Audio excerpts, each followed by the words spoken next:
What's up guys? Welcome to another episode of Over the Painbow. I'm Dan and this is a channel where we talk about all aspects of managing chronic pain, encourage pain positivity and help you reach that mystical place somewhere over the painbow.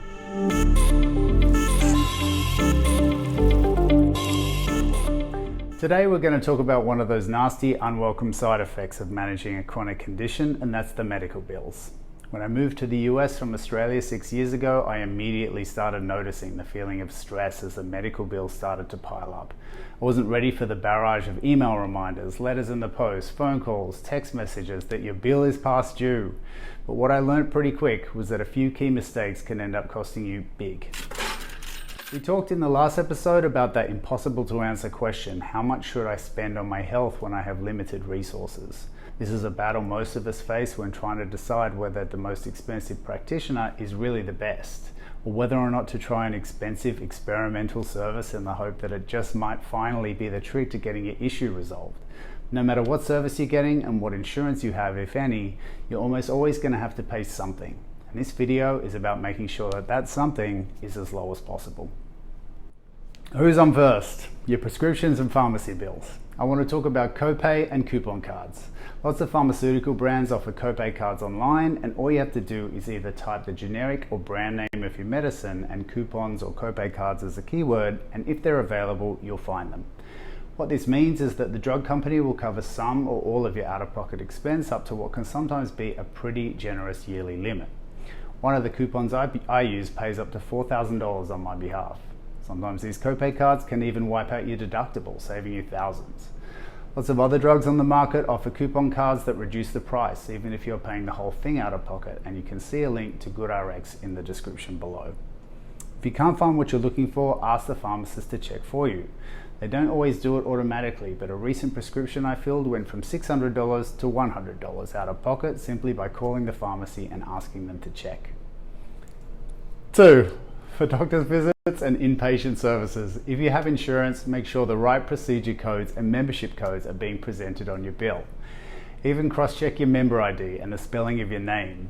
Medical administrators are human beings just like us and can sometimes mistype a character as an innocent mistake, but that code mismatch can sometimes cost you a lot if you're not paying attention.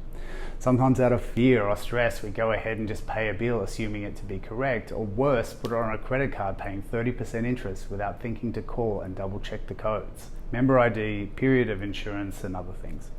I've had this happen at least 5 times over the last few years, and if I'd have gone ahead and paid, I'd be out of pocket several thousands more than I needed to be. Always call and double check if your bill doesn't look right. This is especially important if you change insurers a lot. 3. If you're employed, take advantage of health savings accounts and flexible savings accounts, also referred to as HSA and FSA accounts. A health savings account, or HSA, lets you save for medical expenses pre-tax. It's typically paired with a high deductible health insurance plan and not only allows you to avoid paying tax on the deposits, but you don't pay tax on the interest either. You can roll the funds over year after year if you don't spend them, making sure you have enough in case you have a medical emergency one year that puts pressure on your budget. The other more common option is a flexible spending account, or FSA. Deposits into these accounts also avoid tax, and they're usually used to spend on qualified medical, dental and vision expenses. The difference between this and an HSA is that the FSA has a use it or lose it rule, meaning any unspent funds at the end of the year are forfeited. 4. If you do have insurance and are insured by one of the big providers, there's usually a number on the back of your card for a health advocate. These folks are there to help you navigate the complex web that is the US medical system. They can help you find in-network doctors and help make sure you're only paying what you need to for services, as well as help you find practitioners that are close to your home or specialize in what you need. Your primary care doctor can help with this too if you ask. 5. This is probably the trickiest of all, and that's differentiating between in and out of network doctors and services. It can often be the most confusing and most frustrating part of the health system. The treatment you need is in network, but the doctor administering it is not. Sometimes this isn't explained to you until afterwards either. I always call before I see a doctor to confirm I'll be made aware before the treatment occurs if any part of it is not considered in network in my plan.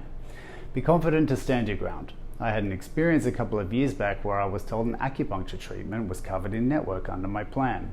They treated me 3 times before realizing they'd requested the wrong service code and hit me with a $300 out-of-pocket bill.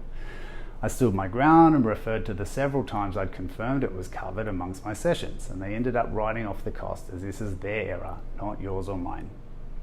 Lastly, pause. When you get a bill that's bigger than expected, don't freak out.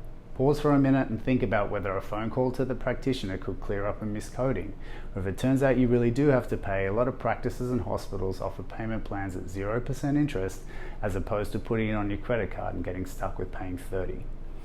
I hope some of these tips will help you reduce your medical bills, or at least give you the confidence to challenge them when you think something's not right. Thanks for watching, guys. See you over the Pimbo.